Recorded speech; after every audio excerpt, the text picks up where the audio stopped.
Hello guys and welcome to another log of Forest Guardian BEMemory, and for today's log we have, I think it's called Cannonbeemon.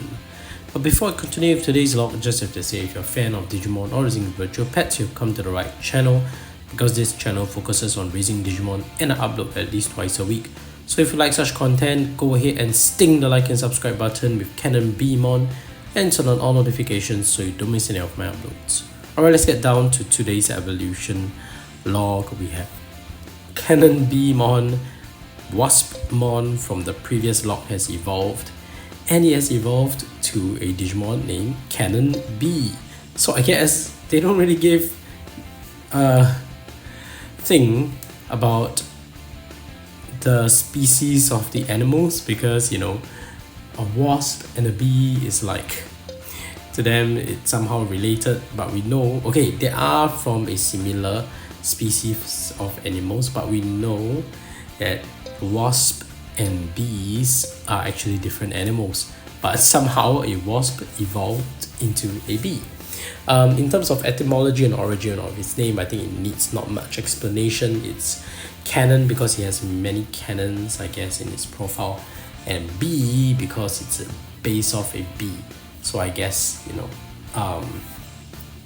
that's why it's named Cannonbeemon. And I guess they don't really care whether it's a Funbeemon that evolves to a wasp and then evolves back to a bee. But who am I to complain? We are talking about a franchise where, you know, a puppy can evolve into a cat that can further evolve to an angel, which can then further evolve to a bigger angel or a holy dragon. So what's up with bee evolving to a wasp evolving to a bee, right? To be fair, there are things that have been less consistent. So yeah, should be fine.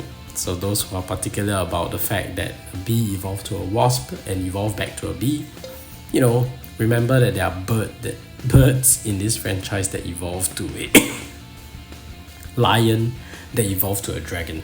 So Cannonbeemon's profile is an enormous Digimon that guards the secret floating honey base known as Royal Base. So we know definitely they're all related. You know, you don't have to say like, oh no, maybe it's a different Digimon and different profile. They are all related because this Royal Base thing is mentioned consistently in its profiles. So it's an enormous Digimon that guards a secret floating honey base known as Royal Base, which is shrouded in mystery.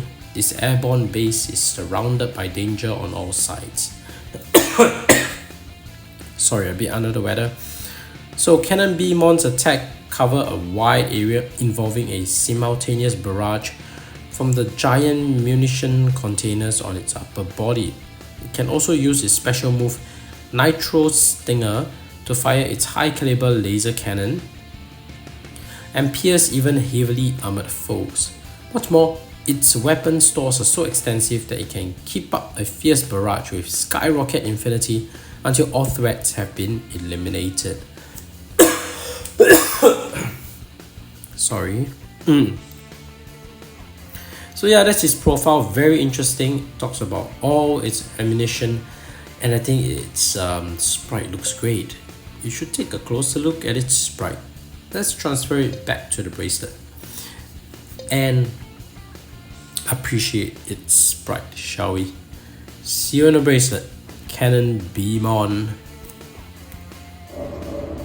Alright, and here we have Cannonbeemon on the bracelet, and that sprite just looks amazing. It represents the artwork so well. Once again, Vital Bracelet BE doesn't disappoint. Look at the sprite animation. I think it's great. Totally represents the artwork entirely. Right? It's basically the artwork being animated. Look at his walking animation. This is how it looks like. So detailed. You can see almost every part of what the design looks like on the artwork.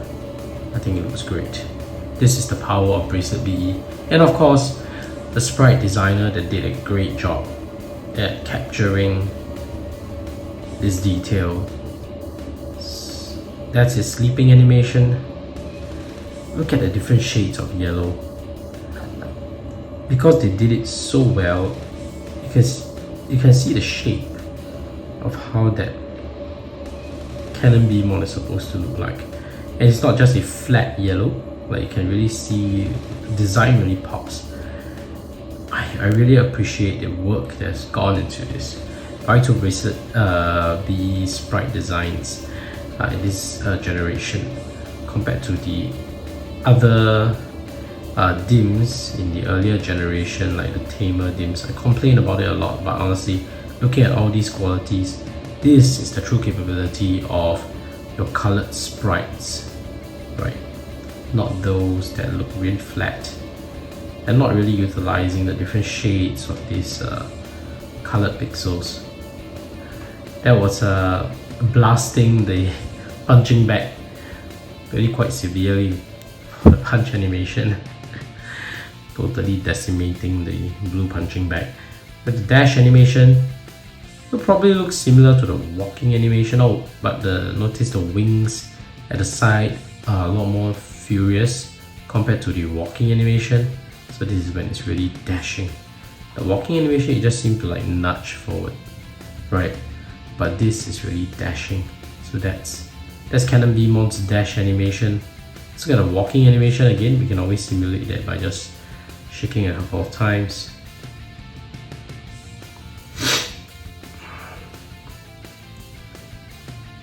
There we have it. See? The wings doesn't flap like the dash animation. Okay. Let's see the battle animation. Oh, what better than Cannonbeemon as an enemy? So Cannonbeemon against Cannonbeemon. Cool, let's go. So we might lose, even though it's a fair battle because RNG works funny, but it's okay. We have enough battles under our belts to absorb the loss. Alright, landed a hit, that's its secondary attack, and then we have a barrage of missile as the finishing move. I think it looks great. There we go. We captured what we need and we won. Good job there, Cannonbeemon. Very nice, decisive win. And there we have it. Nice. Woo! And Cannonbeemon won.